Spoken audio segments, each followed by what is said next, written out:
when the throne chose silence. There are moments when power speaks loudly, and moments when its greatest strength is restraint. This story begins not with decree, not with command, but with a deliberate silence that unsettled an entire kingdom. A silence chosen at the precise moment when the world expected authority to act. To understand why this moment matters today, we must rethink how power truly operates. Authority is often measured by how quickly leaders respond, how decisively they intervene. But history shows another truth. Sometimes the most influential choice is knowing when not to speak. And for one sheik, silence became the most dangerous decision of his reign. The moment arrived during a public controversy that spread faster than anyone anticipated. A dispute between influential groups had erupted into open debate, each side demanding intervention from the throne. Advisors urged immediate action. Statements were drafted, solutions prepared. The machinery of authority stood ready, waiting for his approval. But as he studied the situation, something felt wrong. Every proposed response favored one side over another. Every intervention risked deepening division rather than resolving it. The more he listened, the clearer it became that the conflict was not asking for power. It was asking for responsibility. And stepping in too soon would only mask the deeper fracture beneath the noise. So he did nothing. Hours passed, then days. The silence unsettled everyone. Critics accused the throne of weakness. Supporters grew anxious. Rumors spread that indecision had taken hold. Yet beneath the surface, something unexpected began to happen. Without the shield of authority to hide behind, the opposing sides were forced to confront one another directly. He watched carefully. Voices that once shouted softened into dialogue. Positions once rigid began to bend. Without the throne acting as referee, accountability shifted back to those creating the conflict. Silence, it seemed, was not absence, but pressure. Still, the risk was enormous. If the situation collapsed, the blame would fall entirely on him. And as tension climbed toward a breaking point, he knew the silence could not last forever. The question was no longer whether to speak. It was when, and the moment he chose would determine whether the throne preserved order or merely postponed its reckoning. The pressure mounted with every hour the throne remained silent. Advisors returned repeatedly, each time with sharper urgency. Media speculation intensified. Commentators filled the absence of leadership with assumptions, framing silence as failure, restraint as retreat. The kingdom, accustomed to decisive intervention, struggled to understand the pause. Inside the palace, tension coiled tightly. Some advisors warned that inaction would embolden dissent. Others feared the silence signaled a vacuum of authority that rivals could exploit. Plans were redrafted, statements refined, emergency responses outlined. Yet each proposal still carried the same flaw. It solved the surface conflict without addressing its cause. He listened to every argument, but held firm, because what he saw was not chaos. It was exposure. Without the throne's immediate involvement, the groups in conflict had nowhere to project blame.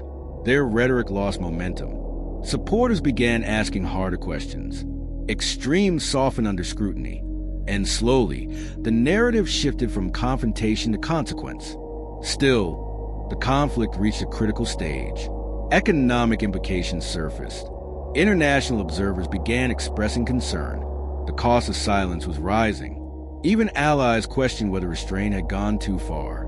The turning point came during a late-night briefing when new information emerged.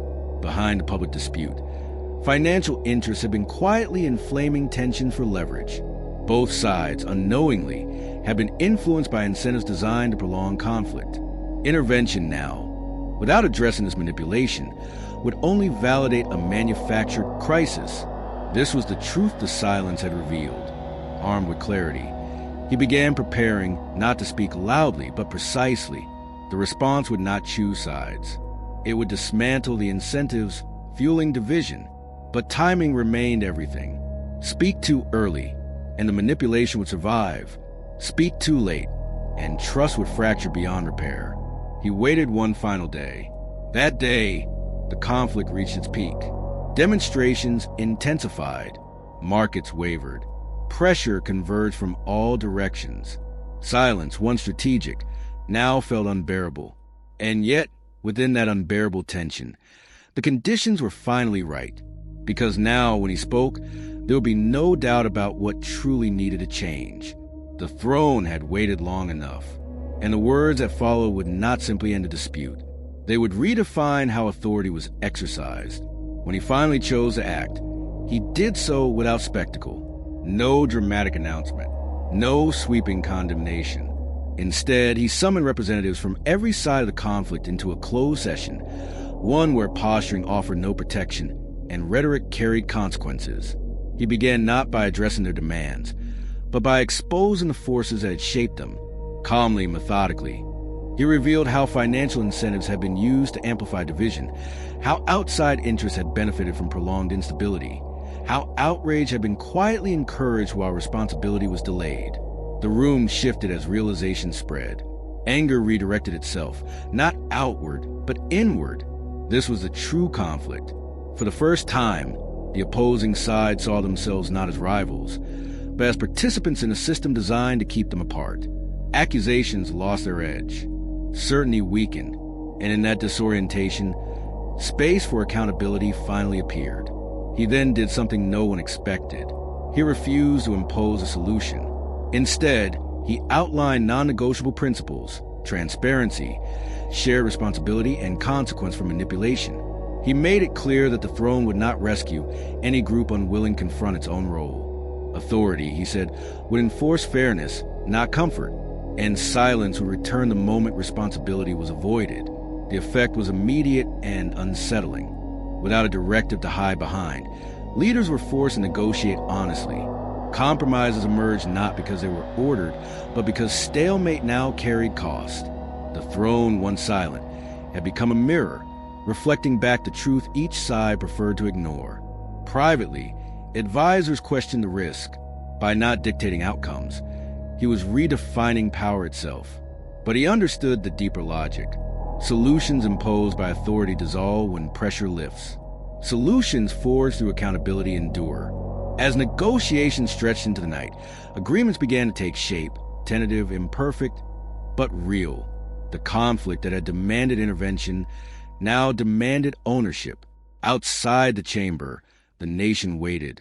Inside, something irreversible was happening.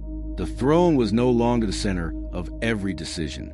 It was becoming the force that ensured decisions were made honestly. And as the final terms neared completion, he knew the most dangerous moment was still ahead. Because ending the conflict was one thing. Convincing the world that silence had been strength, that would be the true test. The agreement was reached just before dawn, uneven, cautious, but owned by every party at the table. No side emerged victorious, and that was precisely why it held. Each group had conceded something real. Each had accepted responsibility, without the shield of authority to deflect it.